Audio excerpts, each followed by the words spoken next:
Everybody, Mo here, and today I'm bringing you guys a VOD review of Ahri vs Kaisa. This is the grand finals of a tournament that happened this weekend. It is a Saturday. I believe it's going to be a weekly or just started being a weekly. As the Rifted Rooms open, I guess it's the second one here. So it looks like it was 6 rounds of Swiss into a top cut. Actually, I have the exact standings here. So it looks like 5. Okay, I think it was 6 rounds into top cut. I'm not actually sure. I don't know how he got 5-1 because I know Bamboo Panda was 5-0 at some point. So they either did 5 rounds into top cut, so Bamboo Panda just went like 5-0, and then these are incorrect. Puke was 3-1, so 4-5, unless we're counting the top cuts as wins. I don't actually know how they got these scores, but anyways, Bamboo Panda was was the 1 seed coming in, and then Pew was the 7th seed coming in, looks like. So I don't know, there's probably another round after that, but anyways, grand finals is here, right? Kaisa versus Ahri. This is a big matchup. People are thinking that Ahri is fairly good. I know quite a few people that are thinking Ahri is good. I have a friend, one of my teammates, thinks Ahri is quite strong, mostly because they don't think the Kaisa matchup is that bad. I don't think the Kaisa matchup is winning after having scrimmed the Kaisa side and seeing it scrimmed and seeing more scrim results from our team. I think it's still Kaisa favored, but I will say I don't think it's more than like 52% or 51, 52% Kaisa favored. It's like barely Kaisa favored. It's basically like barely Kaisa favored, and then if Ahri has a bad opener, Kaisa's really good. So we're just jumping straight into the VOD, by the way. I have not pre-watched this at all. I do know that Kaisa loses because Bamboo Panda is actually somebody in my boot camp that, I launched a boot camp, had limited spots, filled up like in under an hour, like effectively, like a lot faster than I thought it did, almost instantly. And he was posting this. I think this is the first tournament he's done since joining the boot camp. And he went undefeated in the Swiss, it looks like, or at least, X-1 into the Swiss, and made it all the way to grand finals here. So congratulations to him. I'm not taking any credit for that. I'm not saying, obviously he joined the bootcamp in this. I was just letting you guys know why I wanted to watch this, because I wanted to see the Ahri versus Kaisa side from someone not in my scrim group. It's always good to get a different perspective onto how both other players play the matchup, as well as if I can notice anything as to how it kind of should have gone. And VOD reviews is the best way to do that, but also kind of like to shout him out, reward him for doing well. So this looks like an amazing opener for Kaisa. This looks like ideal. Game 1 is usually the best game for Kaisa, because the Reavers Row game, I should say, is the best game for Kaisa, and typically game 1 is when you play it and it's really good for you, because it makes it really hard for your Kaisa to ever die. So like right here we have Dreaming Tree, we have the Reavers Row. You can just conquer up with your student onto the Dreaming Tree, develop a 2 mites worth of units, or just pass, but probably develop 2 mites worth of units, have 2 energy back if you want to. You can just full pass and have all of your energy open to just say, hey, I will fight whatever unit you put down. But yeah, and then you leave Reavers Row open for your Kaisa and just be able to start attacking with Kaisa, right? Your opponent did nothing. I mean, they ramped on turn 1, which is cool, but doesn't really affect you too much. They don't really have accelerate units on 6 outside of Sprite Mother, and then if they go Sprite Mother Pump, you can have energy to answer it. I don't like this at all. Or what, do we have a Sprite Mother here, or we just, no, we're just simpling out the Kaisa. I mean, I get it. I get you want to do this so you can tempo out the Kaisa. The issue is that they are going to get to a spot where what happens if they just play a student? Like if Ahri plays a student and then passes, or just develops 6 might worth of units, like a student into a Yordle, and then passes. You can't really attack up with Kaisa into that and try to, defend well. All right, they play a Sprite Mother, so that's fine. Sounds good. We let them get their point, and then now we can't get our point because of the Ahri ability, and we're just not in a happy spot because you don't want to really interact with them here. Because of the fact that they have energy open, they have Dreaming Tree, so they can draw cards. I hate or I say hate's a strong word. I really dislike the streams and the overlays where you can't see what it's in each person's hands, because it makes it a lot easier to say like what people should do if I know their exact hand. But in general, unless your hand is like only spells here, I think you should probably just develop units, is what I would look into doing. I would even bring back, because they're only at, 5 runes. They're only going to 7 next turn, which means that they're not accelerating anything into you. You can even just like bring back the student to open up the Reaver's Row for your Kaisa, and then just go like, okay, cool, develop my own 6 might worths of units, like develop a Yordle into, I mean, you're playing red, so you have Noxus Hopefuls, right? So your units are going to develop a lot better. Just like, don't try to interact with this. Don't try and force the draw. That's something that I don't want to really see. I would prefer if you just developed. We're gonna play these at 2x speeds, by the way. I'm gonna try and cover the whole match. But yeah, we get our point here, so we're 2-1 because we got our hold point. I would just bring student back and develop units. I would just straight up develop like as many might of units as I can, and then call it a day, and not try and fight over this. It looks like we're gonna try and fight over this. I don't agree with this. They could have any amount of pump spells here, and you're just giving them value. Discipline draws them 2 cards here, and now we can't attack in with this Kaisa unless we are going to use even more. I will say this play is really good if you have like exactly Falling Star. If you don't have exactly Falling Star in your hand, this play is not it. This play is just really not it if you don't have exactly Falling Star. And because of the amount of time that we are waiting, do we have a Darius? We're running a Darius in here? Or Darius is okay, I guess, because then you can try and do that, but your Darius is just going to die to like Sprite Mother plus any pump in their hand, right?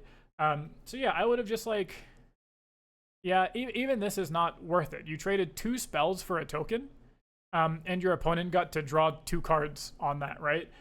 And so that was just like not very worth it for me when you know they have units in the back end. This is also why Sprite Mother is such a good card, a good tempo card. I don't know why it's being cut, is because it does apply pressure and stop things and gets you some nice tempo advantage. But we should be at 3 points, by the way, so it should be 3-1. And then now, yeah, we're in this scenario where we have to try and defend our Kaisa against 7 runes, and your opponent's on like 8 cards in hand, and that just looks not good. If they have Defy here, we're sad. You have to have like second Smokescreen to make this kind of playable. I mean, this just looks like kind of desperation. And I think actually all of this could have been avoided if we just developed units. Of course, I don't know if we have units in our hand. Yeah, all of this could have just been avoided if we just developed units in our hand. We are at 4 points now, which is nice. We're at a nice even point number. We can again just develop units. Because you're on an even point number, you don't actually have to try and fight over this other battlefield at most. But again, imagine if we just had double Hex Tech Ray here into this, you would just be able to just like shoot it with the Hex Tech Ray. Stupefy, sure. Like you would shoot this with a Hex Tech Ray, force your opponent to use some amount of pump spells on it, and then you can like do that same double Hex Tech Ray play that you did, except for the fact that you do the same double Hex Tech Ray, except you killed an actual unit, right? Like you killed an actual Sprite Mother potentially, and you're just like not minus a bunch of runes and a bunch of cards to kill, effectively just kill a token. Here we push in 2 for this. You just pull the student back. You're happy. They accelerate any unit at our Darius, and we're just sad, whether it is a eggplant or not. Yep, eggplant. So we are just sad. We are minus a rune. We are minus cards. Good news is we are like 5-3. You can attack in with the student here, just go to 6, and then be able to just set up a board, play a Watcher, and then just like win the game. And that is usually how these games end. And this is why I feel like whoever goes first, whoever has the bigger tempo advantage early game, kind of just like wins. And it is because of spots like this where you just like attack up with your student, and you ask the Ahri player, hey, do you want to pull back or no? And it's like, if they don't pull back, you can just have any spell and blow them out. Most of the time they will pull back here and just say like, okay, you can have the point, but the point sucks for them. So we'll see what they do. So let's see if they pull back or not. So they don't pull back. They say, okay, show me you have a spell. We have the spell. We have Defy. Oh, it looks like we shoot it. Oh, we just have Void Seeker to shoot it. Okay, sounds good. So we shoot it, we drew a card, we got up to 6 points. And again, now you can just like develop units if you have it. It looks like we just don't have units. So maybe that's why we went for the full in like removal game plan from the beginning, which would kind of make sense. But even then, I still just don't like using all of that removal spells on a token that's like not going to get a hold point or not going to get a lot of value. You bring this back, this is fine. We're like pretty okay into a Watcher. We have Darius into potentially Cleave, maybe, or a Falling Star here is huge. Hex-Ray, third Hex-Ray is kind of crazy. So into third Hex-Ray, I assume we're into third Defy is absurd, and now the Darius doesn't even untap. Yeah, so this is why you play the Hex-Ray before you show the Darius, because if you just Hex-Ray, there's a chance that they don't Defy because they don't know you have a Darius coming, right? But showing the Darius first tells them like, okay, I'm going to defy this and potentially stop you from coming in. And then the Void Seeker comes in and does like crazy work. Granted, you know, that might have just got your Void Seeker defied, and that does feel kind of bad. But all in all, this is in like a pretty decent spot to be in. We apparently lost our unit somehow. So we are 2. Wait, no, we're 2. We're 2 because we played a Void Seeker. Wait, we just got scammed. Right? So we attack in for, oh yeah, because we attack in for 2 and then it goes down to 1. Okay, I see. So we trade there. I mean, all in all, this is still fine. You just move Darius into Reaver's Row, go up to 7, and then you can just pull him back, and now you have a Darius to attack in with like twice, right? And be happy. So like this still isn't that bad. You just move Darius up to Reavers, go to 6 or go to 7, and just tell your opponent that they have to stop you from holding. Granted, they can because they're Ahri and you have no runes available, but you still like force the issue, right? Yeah, so you still force the issue. You come back here. Oh, that's right, because they're just going to go to 8, and that sucks, right? So you do have to kind of take both at that point, force the issue. Yeah, I think it really depends on the hand. This was an extremely spell heavy hand, so there is a chance we just like didn't have other units. If we didn't have a Watcher, then a lot of these plays do. It does make it kind of hard to close out a game without a Watcher. But with this early game, oops, how do I? Is this way too far in front? Yeah, where's the like in between here? Here we go. So here, with this type of opener where you go first, have the student and they skip their turn 1 and you can just immediately start conquering, this feels like pretty good, right? So again, here I still would have gone to the Dreaming Tree and just said like, I'm going to go to Dreaming Tree, I'm going to tempo out my Kaisa. I'm effectively forcing you to have exactly Sprite Mother here to punish it, and then if you do have it, cool, I'm still just going to get a draw off of my Kaisa, and now I have Kaisa on Reaver's Row. Like, this Reaver's Row is the best battlefield for your Kaisa, for Kaisa in general, especially in this matchup, because your Kaisa just never dies, and you get a shit ton of value on it, and we actually just didn't get any value out of our Kaisa at all. Like, we drew 1 card, right? Which is just not it. So I'm definitely down to just, like, throw the student up. Even if you're afraid of the student dying, if you say, like, I do not want my student to die to something for free, just like don't attack up with it. But I'm just like attacking up at the Dreaming Tree to go to my 1 and telling Ahri, say like, show me you're playing the token, like show me you're playing Sprite Mother, and then show me you like have it here on this turn. And then even here, I can understand if you just don't have units to play at all, making this play.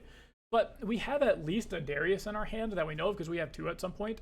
I am still just 100% down to just play a Darius, like tempo out a Darius, bring my student back so that way I can attack up with my Kaisa and start getting that type of value, and then just like start playing that game plan, right? Because even if they move up with the Sprite Mother to this battlefield, well, now when you go to use your Hextech Ray and you go to use your removal spells, they're not drawing a bunch of cards from it at the same time, right? So this right here, I'm pretty sure Kaisa was supposed to win this game. We kind of just used our cards really inefficiently, even if we only had the removal spell, because something we've learned in our testing is that Hex Ray is like one of the best cards into Ahri because there is no efficient answer to the Ahri or to the Hex Ray, right? It's like exactly Defy. but then you're using a Defy on a Hexray and you're not using Defy on like a smoke screen or something really big, right? So this is one of the best cards in the matchup into Ahri. So you just like hold back the Hexray, you just develop tempo out of Darius. You can even bring back your student, and then once they go into Conquer here, shoot the Hexray like on their turn and say like, hey man, show me that you are going to do anything on this turn, and I'll be happy, right? Another play you could have done here, because you're on 6 runes, is you can shoot the Sprite. If you really want to do this play, you shoot Sprite, they discipline it up to 5, and you can just Darius, right? Like you just play the Darius here, you swing Darius at it 6 over to 5, and the big thing is your Darius is defending for 5, which is a very important breakpoint against Ahri, where all of their pump spells are only for +2. So when you defend with a 4 with the Kaisa here, they just need 1 pump spell to actually beat Kaisa. If you have Darius here defending for 5, they have to have 1 pump spell to just trade with the Darius. And then again, at that point, you're happy because they have no pressure. They're going to be on 1 point. You're going to be at 2, you're going to be at 3 points, and then you can attack in with Kaisa for 4 points and still have 7 runes available on your turn. You still get to keep the Hexray for later on. And like that play is much better too into the Ahri breakpoints of, hey, you can only give stuff +2 at a time. Here is my, you know, you're going to come in with a 5 to my 5. I'm totally okay with that trade. And then if you end up having like double pump spell where you go pump my unit to 5, pump it to 7, that's cool and everything. Now you don't have a pump spell for my Hex Tech Ray later on. So we kind of just like got really trigger happy and really excited thinking we needed to force these points out when we didn't really need to do that. And even if you did want to do that, there was a better play here, assuming you had a Draven in the hand here, right? Because we passed with 4 energy, and we, I think we end up getting, like, traded out here, and they play a student, and now it's like, again, we have the Darius, but the breakpoints are a lot worse here. The breakpoints are a lot worse here for us because it's into a student. So now if they give it +2, it trades, but they can do like any other spell and get there. They have the retreat, which makes things kind of awkward for us. Of course, Watcher like starts to get there. So we're on 5 points. Again, if we had the student back at all here, there is some world where like we have a student coming in on the Dreaming Tree. We could have put Darius on the Reaver's row and done something like that, right? But yeah, it just starts to get super awkward now because we've wasted a couple of cards that we didn't really need to waste. And that's going to come back and bite us like super hard here. Like imagine this turn where you start off with the Cleave, which is like cool, whatever. They have 1 energy up. It is either On Guard or Defy. If you just start with a Hex Tech Ray and you just say, Hex Tech Ray your student, like show me what you're doing. If it's On Guard, they're now not drawing a card because they're not buffing up the Eggplant. If it's Defy, you say, okay, cool. Now I'm just going to attack in with my student, and you have to retreat your student. You don't have to use a Cleave now because you have 6 runes open, right? You have 6 runes open. You don't have to cleave. You don't have to cleave here, right? So you like do the Hex Tech Bolt, they defy it, and then you just go, okay, cool, Void Seeker your thing, like kill it, attack in anyways. Or you just attack in for free, and then they, you attack in for free, they pull it back, and you have like Darius Cleave to get over the Eggplant guy, right? And then now you go to 7, but you have like Darius Cleave in play, and they don't have this big ass Eggplant in play. Like you're in such an amazing spot. Even here, we have Darius plus this Hexray. If we just have 1 extra Hexray here or 1 extra rune from not playing the Hexray earlier, right? Like you have enough runes here to do this Hexray plus the Void Seeker plus the Cleave, and Cleave actually just wins you the game on the spot. There is like no, like once you see this Void Seeker go through and kill a 3-might unit, they have the Stupefy here. Again, you just like can cleave one thing or the other. Like you trade there and that feels kind of bad, but you just like cleave the Darius, and then that pumps your student up 1 more, it goes over, you get the conquer, you cleave Darius, you come in for 10, and you just like win the game because you're coming in 9-6. Even on 1 energy, if they have the on guard, they can't have Defy because they've already had triple Defy. If they have on guard, cool, your eggplant is an 8 to my Darius 10.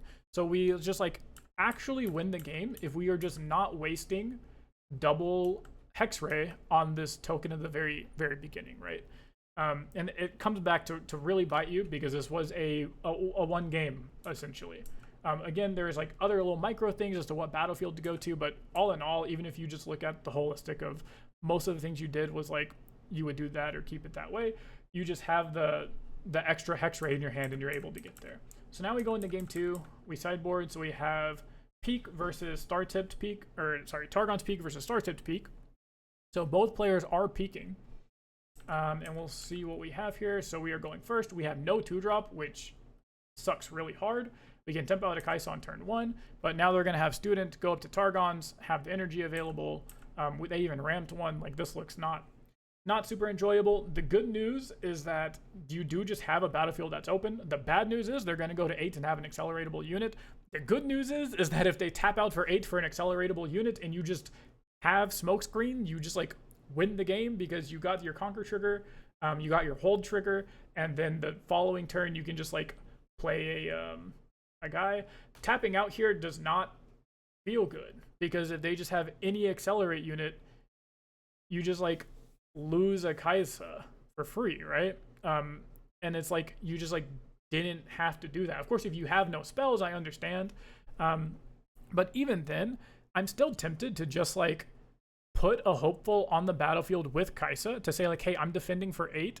Show me you have exactly Watcher. Not even like Eggplant or Watcher, like any accelerate unit. Like, show me you have exactly Watcher. Because we know they're also playing Sprite Mothers. So the issue with this tap out is they could also just go Sprite Mother's Discipline, Sprite Mother's On Guard, and that still just beats your Kaisa. Whereas if you put 8 Might here, they're not getting over that with the Sprite Mother's token very easily because it's triple spell. And then again, Eggplant doesn't get over it. So it has to be exactly Watcher, or it has to be like Sprite Mother into triple spell, which is again not super likely. So I'm not a huge fan of tapping out if you didn't have to, but if you are going to tap out, just put like a hopeful here and just say like, I'm willing to risk my 1 hopeful to say you don't have exactly Watcher. Or what you do is you're getting the Watcher out of the way early, so that way in the later game, you don't have to worry about it, just like winning them the game, right? So what do we do here on 8 runes? We Falling Star the Student twice or the Eggplant twice? We Falling Star Student once, Eggplant once, and then we're just gonna run a Hopeful into it to trade, and then we'll conquer both. Have a bunch of runes, I assume is what's about to happen. No. No. It's definitely not Student. We're definitely not sacrificing our Student unless you legitimately have 0 spells in your hand. Yeah, like I don't think I'm a fan of that line either. I think we are just being too happy with killing stuff when we don't necessarily need to. We play Student and then we have 2 runes untapped. And yeah, like I guess if you have another Void Seeker here, it's fine. Or if you have the Watcher here and you're planning like, hey, I just need as many units as possible so my Watcher can get me there, that's fine. I don't know if this is a Time Warp Ahri. So there's a lot of plays where you're like, you need maximum amount of units to make the play work. Or again, if you just have an excess of spells, this is also like a totally fine play because you're just telling your opponent like, hey, I'm okay Void Seekering this and keeping my unit alive because my hand is like 5 spells, right? Here we're up 5-3. We get a rune Exhausted. And you just like pull back and just tell your opponent to like do something. You're up 5-3. You're up in like huge tempo swings. The issue with this is they're at 3, they go to 5, they Time Warp, they go to 8. So they kind of do just like win off of a Time Warp, I guess is the issue, assuming you don't have a Void Seeker now for the Ahri. I would think though, if we Void Seekered that happily, knowing we had these other units in our hand, that we would just have more spells.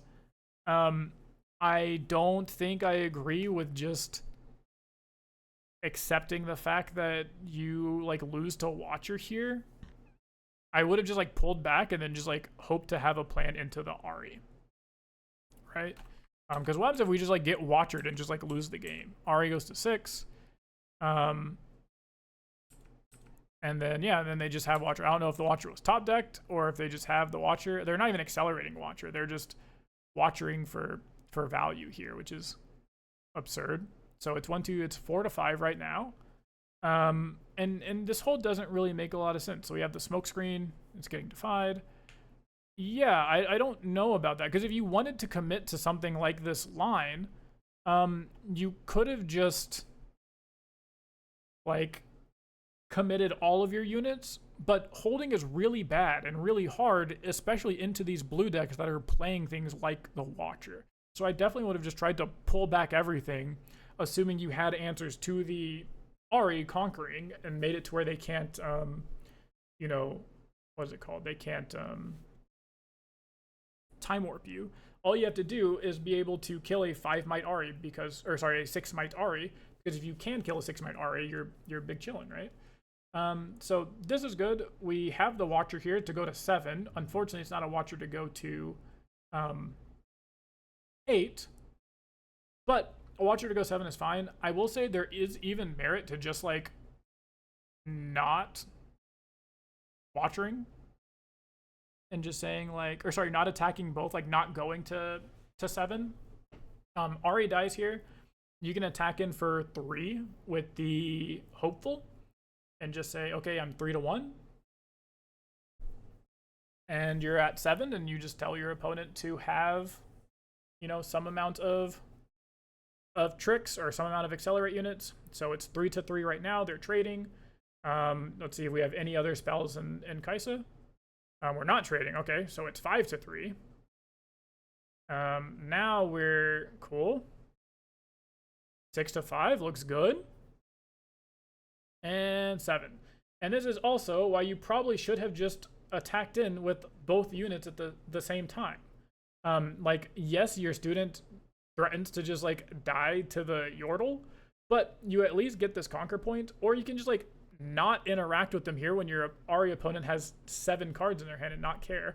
I'm just like really not a fan of this trying to hold game plan. I don't really know why we're in this habit of trying to hold, but we actually just win the game here if we have a second Watcher in our hand or a retreat in our hand even. We just like retreat the Watcher back and then just play Watcher again and win, right? But instead we're just like doing stuff while we're tapped out, especially when you're tapped out. Like being tapped out and trying to defend is extra not good. is extra not good because you just can't really do anything, and that your opponent has full information. They know they can just fox you. They know that they can send an accelerate unit. They have triple stupefy on this turn, which is like kind of hilarious in a way. They have eggplant accelerated. Yeah, swing an eggplant, trade, get some runes, draw some cards, go to 7, and now you just have absolutely no board, and there's no way to win, right? I'm like, okay, we had the Watcher. Was that top decked, or did we just have the Watcher? Let's see. Was it from the top card there, or one of the bottom 2 cards? Let's see. Yeah, okay, so we had the Watcher even. So having the Watcher even more just tells me that, like, wait, we're still playing the game. Does this mean you have spells? Like, you don't think you're lost on board? Oh my god, and we had the Falling Star. And these were both in our hand last turn, because neither of them were the top decked card. Yeah, like, we just had, like, the game if we just don't hold, right? Or am I missing something? Maybe I'm missing some sort of, like, I think I'm missing a time warp line, would be my guess. But no, but we're not missing a time warp line, right? Like, if we just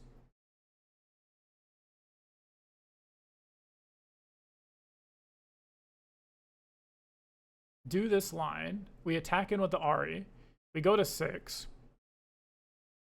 You can even just, like, right here is a perfect time to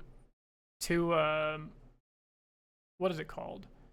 To Falling Star, right? Like the Fox is at 4 in the back, so you can just like Falling Star the Fox even and say like, hey, show me you have another fox, or show me you have like eggplant plus buff spell.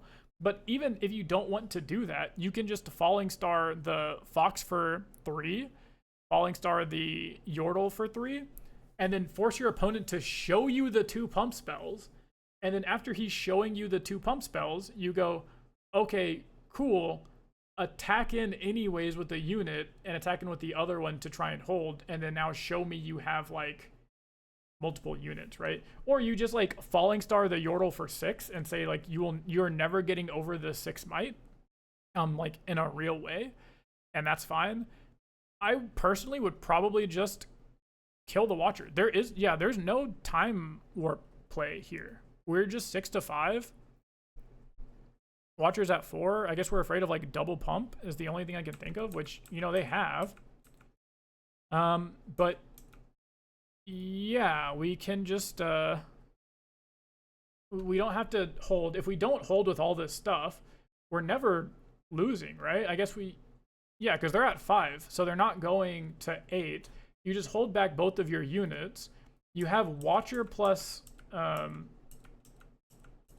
Falling Star on the next turn. None of these cards are pump spells. They just used all their pump spells. Even if you want to go through with this line of like attack in with my 4 might unit to try and get there, and then, you know, attack in with my 4 might unit, eat all of your pump spells, that line is like fine, but just keep these 2 units in the back, like keep the student, keep the guy in the back.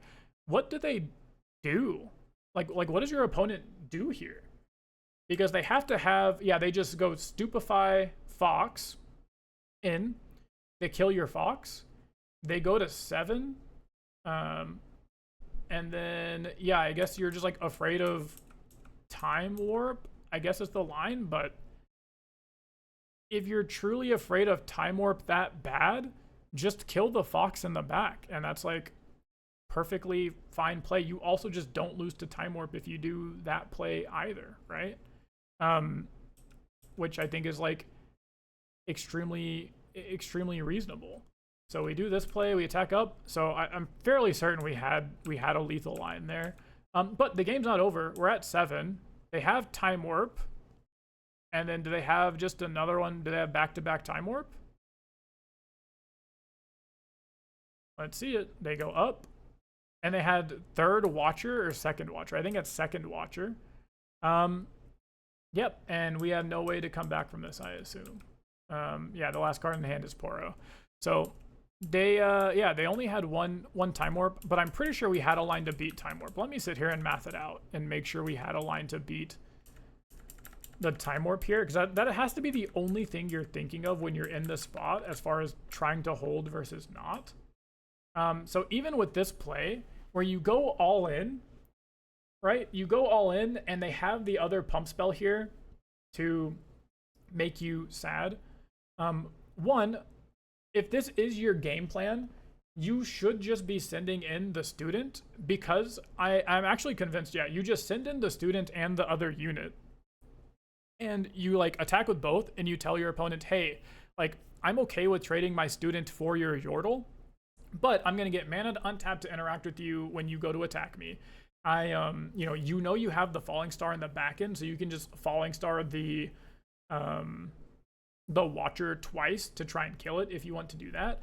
The big thing is that they can never win if they don't have both units in play. If they don't have both units, they are never, ever, ever, ever, ever winning via timelines, because they would have to rip like back-to-back timelines, and that is just something that I don't think you really can or should play around. So you send in both units. They probably don't pump this up that much. They just say like, okay, like if you send in both and just say, okay, they say, okay, they kill your student for this, you go to 7, and then you just threaten to kill the fox and say like, hey, show me you have like a bunch of pump spells here. So that way I'm not losing to just like pump spell plus time warp. But you're also just never losing to pump spell plus time warp, because if you kill this, they conquer here and go to 6, right? Because they go over top of your Watcher, because they buff theirs or debuff yours, whatever. Go to 6. They time warp, go to 7. But then like, what? They have to have another retreat or another accelerate unit to get over your student. Like all of those lines sound not great, but they all sound better than just kind of losing. And if anything, even after this play you made, I think this play is perfectly reasonable, just to send in the Noxus Hopeful, get cleave, all this stuff, and it's not working. But now that your opponent is tapped out, let them have this Yordle. We do not care about this Yordle. You can just double Falling Star, the big unit in the back, and say, hey, you don't have an answer to this, or show me you have an answer to this Fox. And if you don't, I'm going to win by just like holding, playing my stuff and my Fox and attacking you, right? So let's pretend we shoot this Fox here. Like they don't have this Fox in the back, and we have a student in the back.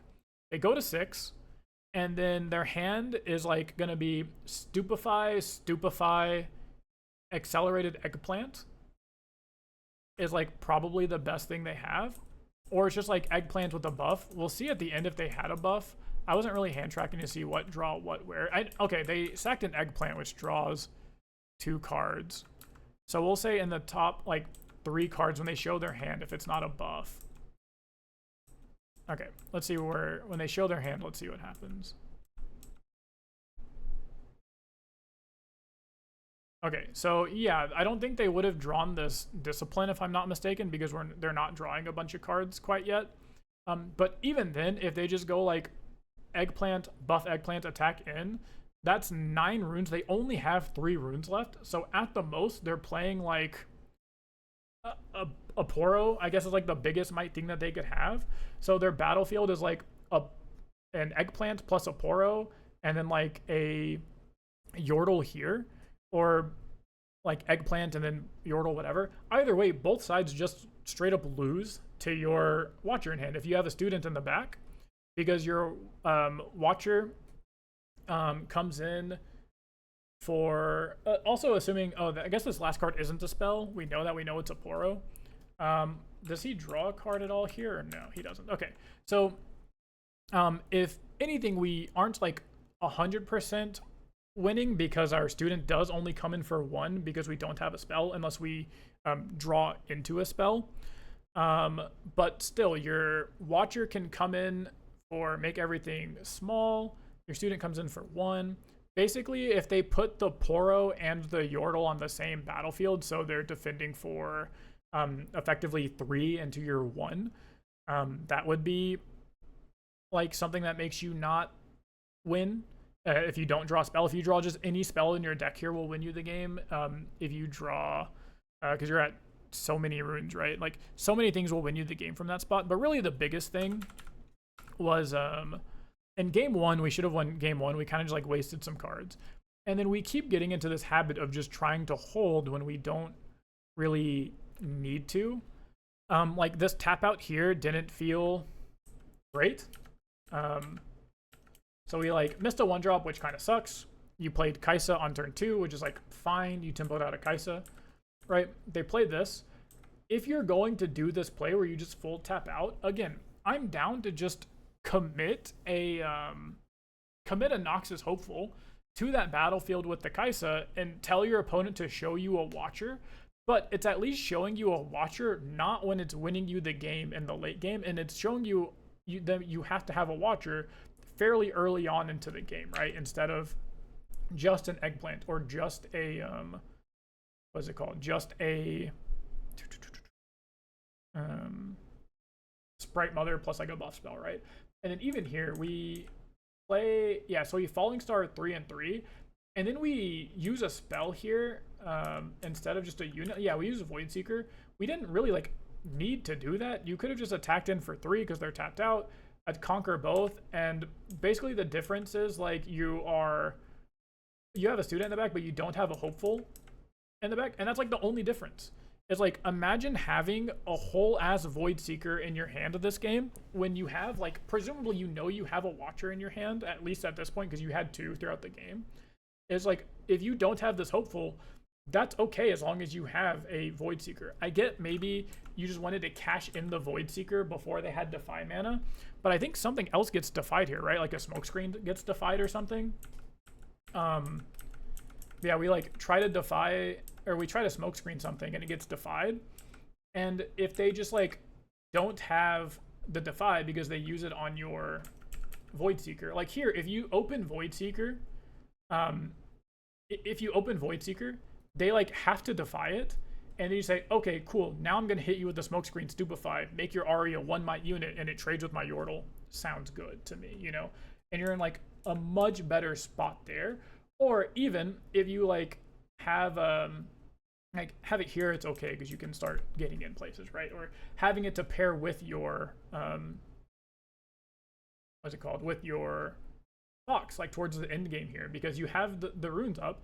If you just save the Void Seeker for this turn, like you swing in, you you know, do all this stuff, you pump it even, like you can just like Void Seeker it immediately off of the Fox because you have the Falling Star later. If you keep it till the later game, you have it on the following turn where you can just go like, you know, you Falling Star their Fox in the back so they can't win off of a Time Warp, and then you just go, okay, boom, play Fox, play Void Seeker. I'm always winning the game because your opponent just can't do anything about it, right?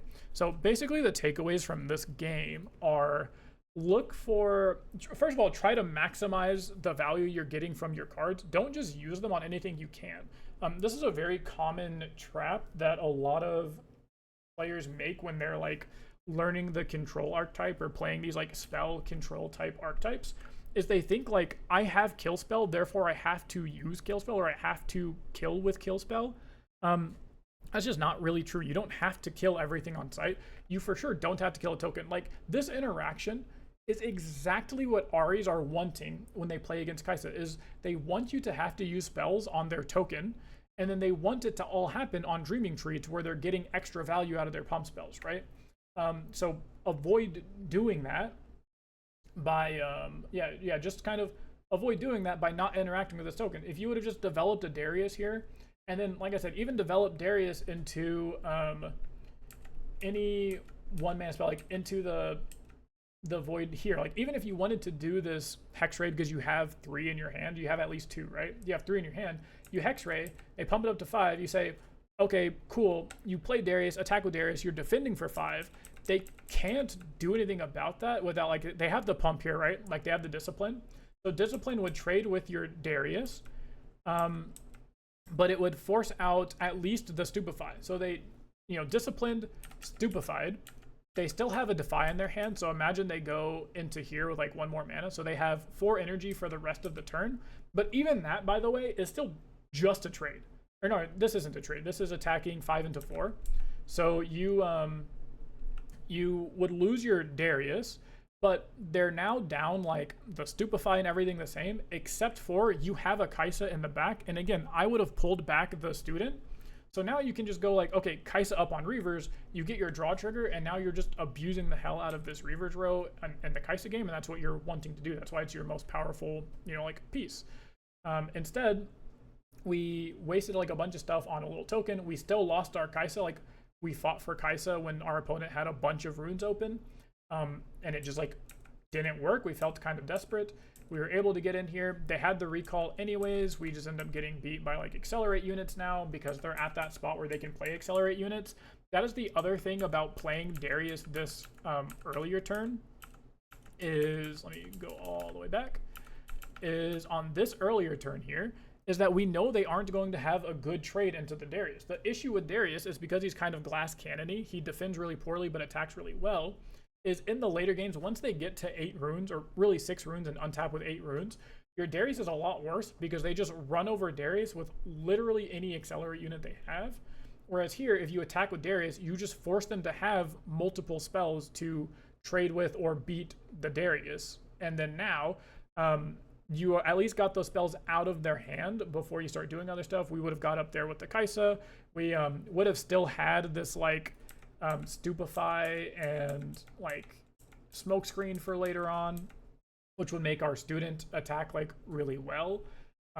These are all things that we could have done, and we lost just a whole lot of value by super fighting over this token that we just like didn't need to fight over to get the 1 Kaisa draw. And then we lost a game that we were up 5-2 in point tempo, which should just like never really happen, right? Like, you spend this turn to like just develop stuff, Like even here, you're like 6-3. If you have units, you can just develop units. If you don't have units and don't have Fox and only have spells, I can see why this is not, necessarily fun. But you're still just like in a pretty decent spot in the sense of like, there is some world here where we're probably supposed to be winning if we just have the right number of removal spells. Like if we just had the extra Hex Ray, right? Like we get there. So those are the main takeaways, is kind of just like, don't just use your removal spells because you have to. Try and find out like what is the most efficient way you can deal with stuff without having to waste too much resources, and then also get your opponent to use as many resources as you can get them to use. Typically, trading 2 of your best removal spells into a token is not going to be ideal, especially when they have energy up for some sort of pump spell where they're going to pump the unit to get more resources out of you and then also draw additional cards because it is the Dreaming Tree, right? But anyways, this matchup is still very close. As you can see, Ahri can win. I don't think it's unwinnable for Ahri. I do think Kaisa should have won both of those games and just like 2-0'd the Kaisa, or sorry, 2-0'd the Ahri. I do think it is Kaisa favored. I don't think it's like super Kaisa favored though. I think it's like barely Kaisa favored, and I do think good Ahris will gap most of the Kaisas that they play against. So you always have that going for you. But that's gonna be this video. Hope you guys enjoyed it. Hope you guys enjoy these VOD reviews, and I'll see you in the next video.